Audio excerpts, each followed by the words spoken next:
Observations on the first skate of training camp. I thought that was a really good skate. Keeping it in perspective, it's the first day, and you have a lot of excitement, which is a lot of anxiety. And no matter what they have done prior to this, there's nothing like the first day of training camp.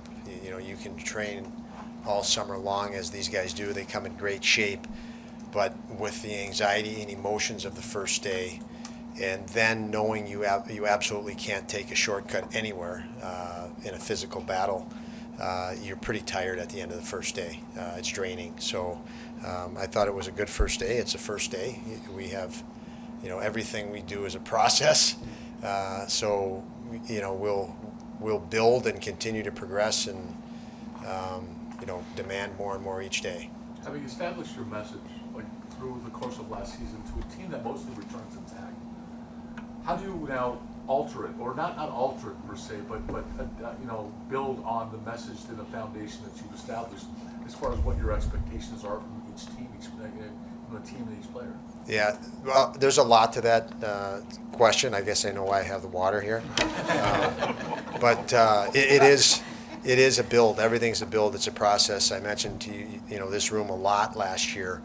The offensive systems of things are a build, and that's going to keep building as these guys gain more experience and confidence and poise. So we're going to keep building. We're going to keep progressing. The message is continue to get better. And this sport is awesome because no matter how good you are, there's ways to get better, and lots of ways to get better. It's not just one thing. There's so many different skills and attributes to each player individually within his position, within the context of our system, within the context of playing as a five-man unit. It's you pull video out. We're going to pull video out even from the practice to give guys focus points. So for us, really, as coaches, it's about continuing to give them focus points, really forward thinking. What they can do more or what they can do better. What maybe they're leaving on the table. We talked a lot last year. There was a lot left on the table. We created a lot of opportunity that either didn't convert to scoring chances, and certainly then it didn't convert to a goal. And so, we're going to go to work in that area specifically, but many others. With the continuity on the coaching staff and even on what we can determine will be your NHL roster, a lot of guys are back. In what ways can you really take even more advantage of training camp, just in terms of growth opportunities, now that you're not having to teach certain principles that, and I hate to use that word, but certain principles like you had to maybe last year, where you're starting fresh in a lot of ways? It's a huge advantage. That's a big reason why I enjoy going to Men's World Championships, for example. You have 20 new players, new coaches, and you got about 4 days to integrate and play, a national team that might have been training for a month or two, the way we put our teams together here from North America in the NHL. And, so we have so many returning players that even today's practice, we ran drills without throwing a lot of detail and concepts at them, knowing they've got to get their legs and lungs back to NHL pace. And you hear the older players communicating to the new guys concepts and principles that matter, or objectives within the drill, and that's pretty nice. It's very nice to see as a coach. I know you come into these camps with an open mind, looking to design how you want your lineups to be and what you want the roster to be, but how do you keep what worked last season out of your mind when you try to come up with those drills? Well, we didn't win enough last season, so it's easy to think that way. No matter what we did, we want to win and win more. And I've said it many times. If there's one thing I'm greedy about, it's wanting to win. I'll take more and more. But so the focus is on that. I mean, it's things might look good, and things might look great, but don't we want better? And I don't want to settle for good or great. I want better and better. So that's easy. So we're always, that's the mindset. That's what I push the coaches every day. There wasn't a drill out there. There was one drill we did last year. My push with the coaches was, we're not doing a drill that we did last year right now. Find a way to do something better. And that was, one area that I'll push them as a staff and push us as a staff, really. So for us, yeah, it's much less of thinking I'm going to find some, beautiful line. And then you got to ask yourself, okay, this is a great line. Do we want to be better? can we find something better? Because you're always missing better if you go into that conservative mode, and we're not there yet to be doing that. Goalies, as far as the goalies go, do you plan to alternate them? Is there a plan? Is there a number one? Well, it's all any plan is that you have. You plan all summer long, but you don't have information for day 2, and that's injuries and how guys feel, and any other thing that can come up in regards. So there's always a plan. There's always a system. There's always thoughts in mind. There's always lots of discussions behind the scenes. But as far as what our final decision will be, what we'll make of that. If we're talking just game 1 of the regular season, we've got a lot of time before that with a lot of information to be making those decisions. So, I'm not one to speculate ahead. Let's watch and see, and I think we'll all see pretty similar by the time that day comes. With the seasons that Jack Quinn and Paterka put in last year, now as we move forward and they're in training camp here trying to earn spots, what do they have to show you now to show you they're ready? I'm not worried about them, nor do I think about showing me they're ready. I want to get them playing their best. And then we can evaluate them and see where they're at. So, that has to do with conditioning, that has to do with the psyche, that has to do with putting with players that, again, we can see their potential or their potential best. And those are still reads based on information now. So, the game 1 that they'll play in a preseason game, we'll look at it and say, okay, they've earned the right, Paul, to that we know them, and I watched them enough last year. These are guys that are going to help us. Those 2 players are going to help us. They're going to help our team. They're going to help us in practice. Where they're at in that spectrum of helping us right now, that's what we need to evaluate.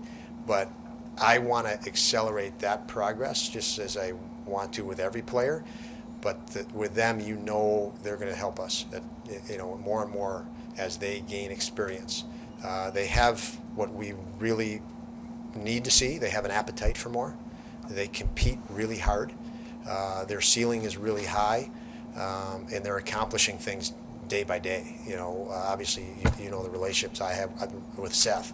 I mean, we've talked countless times over the last year on these players and the progress of those 2 guys and more. So it's continuing to evaluate that process and knowing we want them to be in our lineup. Pardon me for this being maybe a bit long, but I'm known for that. But No apologies needed in here, John. you've mentioned getting better a few times now, that being your message, that, why not get better? How do you balance this thought?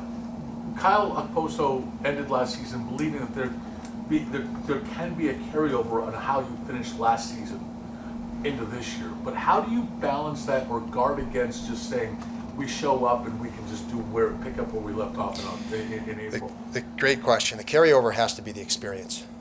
Positive experiences, negative experience, frustrating experiences, and I think those guys identify with what I mentioned earlier is what we left on the table. They're pissed off that, that there were nights I challenged them hard, that I believe this is a game that we should win. And we said that a lot all the way, the last half of the year before we even started winning. I'm big on, you have to be confident before you win. If your confidence just comes because you just started winning, I don't know how that really works in the long run. So I think our guys were really confident before we started winning hockey games. And they played with that intent and that intention. And so they've developed kind of that ownership and identified with, okay, there's a lot of work that goes into winning and a lot of details that need to be executed. And we gave up skill and experience a lot to teams in the last few years. And I mentioned to this group, and my message was, we just need to get better and better. And that was the message back there with our group.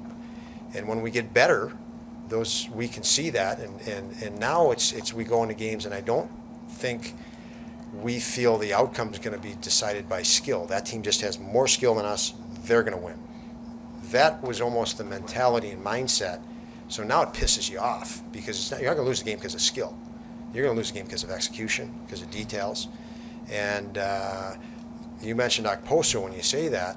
That's leadership. I mean, that's a guy that's that's been in this league. We know, look at how long he's been in the league and look at how competitive he is.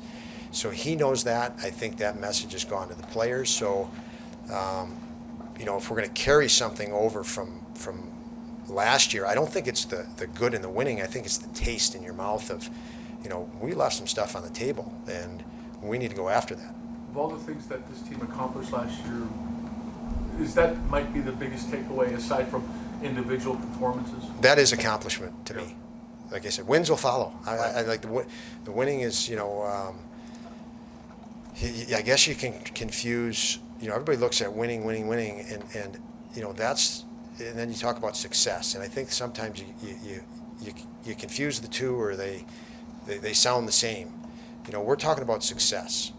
And that's doing the right things, targeting the right things, from your preparation the right way to go get things, and then winning is the result. And I think this group has identified well with that, what it takes to be successful, which is every day. And you do it, and you're going to win more. Don, Kevyn got an extension yesterday, and he was obviously instrumental in you getting a chance to go behind an NHL bench. How has that relationship evolved from April of 2021 to now? Yeah, it's grown, and it's grown really to the point where you go into coaching and you go into management. One thing you miss is being part of a team and teammates. You just miss it. It's just not there. And I would liken that growth to being teammates. I get that feeling just in our conversations. He's someone that I can go to and vent, and I have.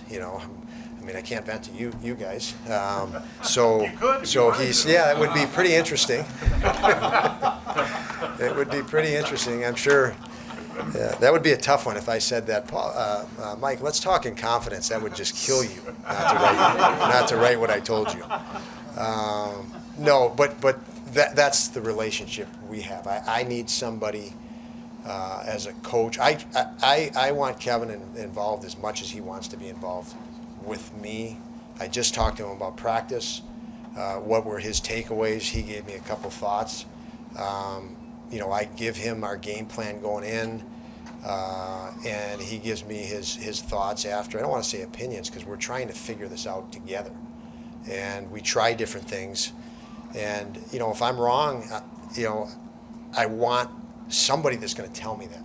I try to do with, there's always thought going into it, but it might be thought, it might be a bias, it might be going right direction. So I need somebody that can look out for me. And I have a trust in Kevyn that, he knows our coaching staff works. And I think that, my growth in relationship to him is the speed of information is incredible. My first 6 years, Mike, and I'm sorry to be long on this, but I was the general manager and the coach.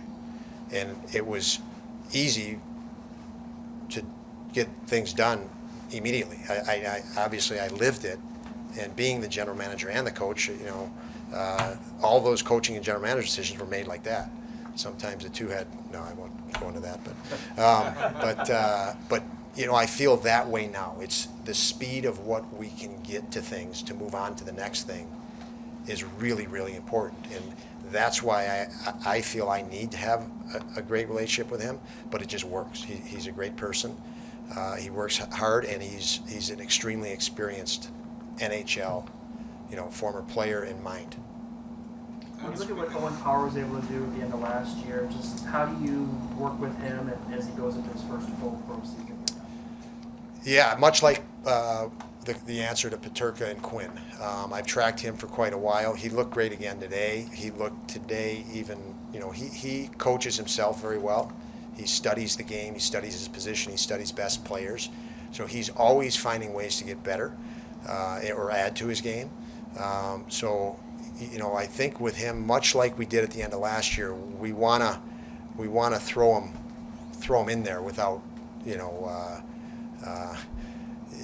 don't want him dipping his toe in the pool, just jump right in, and because he will self-correct, so we want him going hard, and so we'll watch him, and I'm sure he's going to have 90% of everything right on, and the 10% that's not, we'll be able to see, okay, this is the 10% we need to approach him with. I don't need to approach him with 100% of stuff. Let's see what he gets right and what his feel is. So we need to learn about him before we start inundating him with, stuff to consciously think about.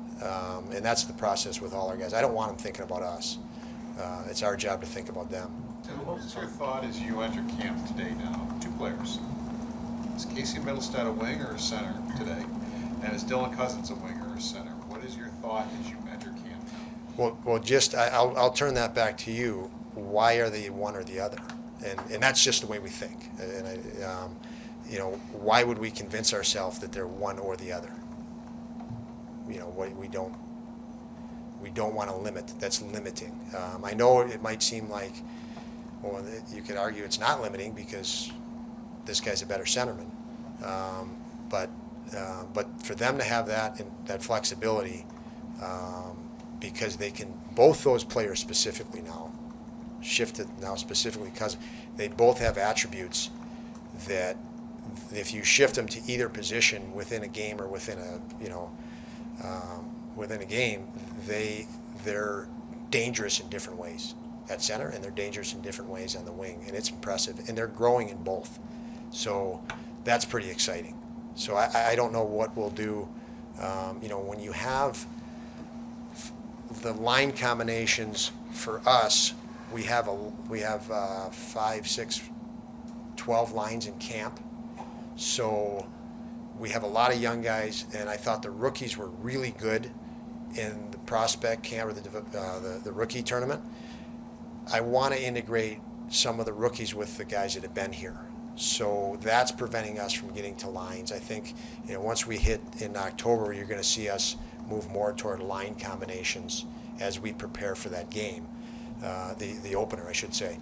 But now I want to integrate the organization in these guys with different people. So I'm not too concerned with line combinations yet, and in the process, I think Casey and Dylan are enjoying playing different positions, and we'll just keep moving along that and see what we see when day one opens. What injuries do we have? What our lineup looks like, and then we'll say, okay, we need this guy at center. And to note, one's a righty, one's a lefty there too. So.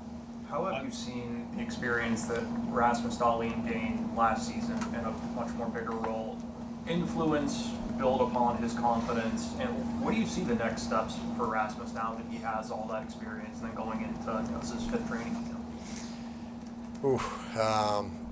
It's going to sound a boring answer, but just keep getting better. And much like I said about Owen, he's a guy that has a huge appetite for more.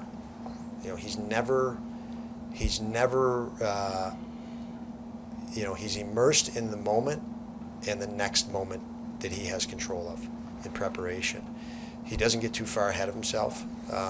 We've known him to dwell on mistakes quite a bit. We've kind of pushed him out of that, and I think that's helped accelerate his development.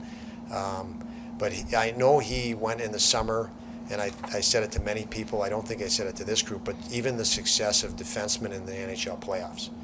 I was, when we were talking as a staff, I said, I know that Dahls is watching the NHL playoffs, and it pisses him off. And he's got such a high personal standard that I know he demands more. So I know that he's taking initiative over the summer to make himself a better hockey player based on what he sees and based on the experience he's gained. So again, I'm going to just let him go and watch and help him wherever I can. But he's a better player than he was when he left us on our last game, April 29th. There is no doubt about it. Is there an advantage to having him and Owen in the same practice group? No, it just happened that way, Jordan. We had so many different things. We absolutely thought about, some of the young guys mixing with more experienced guys, but I don't think we worried about Owen and Dahls in that regard. What are some of the important attributes to look for in the next team captain, and how do you view your player leadership within the group? We have great leadership. I'll just point out our 3, older. I think they're our 3 oldest guys is Gergensons, Okposo, and Craig Anderson, and they do a tremendous job. They have that presence. There's a presence there, and they're in it, obviously as competitors, but they really have a deep care for helping some other guy achieve more. They don't fear that, oh, this guy could replace me, which is very uncommon, you know, whether that's a conscious thought or a subconscious thought. Sometimes it's hard for the older players to really, really help a guy that might replace him or take some ice time away from him. The three guys are, you know, they love it. They you know, we've tried to empower them to that end, and they've embraced it, and they love it. So, you know, I think Kevin mentioned, you know, we've discussed captaincy a lot over the summer and extensively, I should say, and there's a lot of guys that we know have the capability of either being or becoming a captain at this level. And that was one of the biggest things when we did a real deep dive and asked ourselves questions and even talked to others, that we have a lot of guys in that room that are becoming leaders and better leaders every day. You know, we want to make sure we clear the way that happens, that process keeps happening. Those players that maybe, you know, that not who are necessarily just who our captain is, but a whole next group of guys are coming. Because let's face it, we've had Gergensons and Okposo last year. We talked about them being the captains, and then we had some, you know, we had to add through injuries the A to guys. But those are the two guys that obviously are within our captain group this year. And the next group of guys is a big number of guys. So we want to make sure that keeps moving. Do you feel there's a variety in the types of leaders, like the types of leadership that Yep. is emerging from different guys? Yeah, there is different personalities and different, you know, and you have leaders that, you know, you can have an extreme leader that's, you know, not necessarily captain material. Like captain material, you got to be very comfortable getting in a guy's face, calling guys out. You know, that's a big part of captaincy too, and that's a burden. That's a lot. So, you know, and again, you know, when you think of young guys, I think that sometimes that's a concern for any organization when you're appointing a young guy. I think that's probably the toughest part of a young guy. He's in a position where he's got to call out his teammates, and you know, he might be 8-10 years younger than a guy, and I'd be saying that in general in sports. And so those are so many different components you look at when you think about captaincy. How much- Rasmus, It's different than leadership, basically. Kevin was saying that Rasmus has a quiet swagger to him. I guess. How do you see that swagger in him? Swagger to me is a confidence with a willingness to earn it and re-earn it.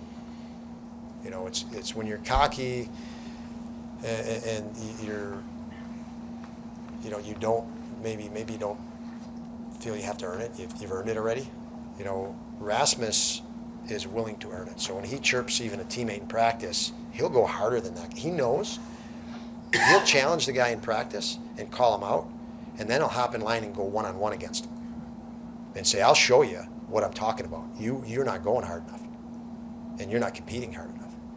So he'll back up what he says. So he's in my mind, you've earned that swagger. That's a good, healthy swagger. So Knowing how much it took Tage under your wing to push him, how, I'm not sure if pride is the right word, but the fact that he is now at the point where he gets to sign that kind of a contract, and how do you see, knowing his mentality, how do you see him not settle after being rewarded with such? yeah, he'll never settle on that. He wants to prove more, and you know, he wants to prove it to himself, which is the best thing. He wants to play for our fans, for our team, for his coaches, his teammates, but that burn inside of him, he's just quiet. And you guys have learned and seen him endure quietly and have to, you know, just try to be under the radar when you couldn't be under the radar, to stay focused on, you know, back to our theme, getting better. So yeah, it was really, I'm really excited for him. I am not worried about him. He wants more. I've told the story that when he scored his 30th, I leaned over on the bench and said, you know, I know you're thinking like me. This is a great reward, but let's go get 31 and more. And that's the way he processes things. Kevin talked about, you know, he did a very deep dive into injury, talking to you and doctors and trainers and sports performance, everybody, to try to get a handle on how can you reduce the injuries. injuries. So from what you've heard in all those discussions, is there anything you can do, maybe practice-wise, and that type of thing, as you've listened and talked and everything that maybe can help reduce the number of injuries that you guys have had? Yeah, I mean, there's a couple things that come to mind, Paul, and again, these are things that when you do this, you're going to look at the science of it, which we do. We don't feel that there's a lot of information in the science of heart rate tracking through the guys that is positive. I don't think that it would be an issue at all. We did have a lot of man games missed last year. I know we were top of the league at some point late, and that really helped us getting healthy late in the year. I don't know where we finished up in that regard, but when you're a younger organization, the lack of experience forces you to compete harder. You're less efficient. So you're competing harder, you're exhausting yourself more, and it's compounding. So I'm not nervous and feel we have had a problem with that, Paul. I think that is a sign of what fit, if you look at our whole organization. We're a young team growing, and we are trying to overachieve, which means the wear and tear factor is way harder on us than teams that are top 10 in the league. They can walk in a building and they actually try to play efficient as an objective. We're feeling that we can win the game this way. When you're, where we were at as a young, experienced team, you're flying here, flying over there, maybe because you don't have quite the calm and experience yet, and compound that, you're gonna run your risk of more injuries. It just, in my mind, I've seen it, and I've gone through it with teams in the past. So I think that was a bit of the component. But again, this is something that's no indicator that it's going to resolve this year. I think what Kevyn has done is continually progress this organization in depth. I feel we have greater depth. We've built things where we know the style we want to play. We've brought players in that fit that even stronger. We've grown players within that have fit that stronger. So we are improving our efficiency from that standpoint, which I think is going to be tied to, time will tell. But a lot of things we do in that regard are thinking of hypotheticals. But I feel we're in a really good place, Paul. And with that, I will mention, because Kevyn did mention to me, when he spoke of injuries, on his mind was the rookie camp. But we do have Malone, Picard, and Nadeau who are out right now in this camp. So Malone, Picard, and Nadeau.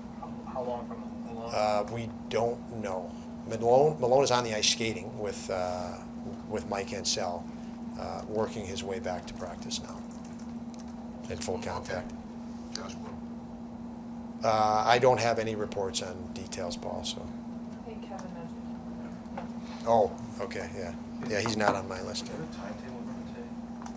I don't know. Sorry. We got the guys in the hall, so we'll Okay. You guys are going to Okay. see a lot of Donnie. Thank you, guys. So.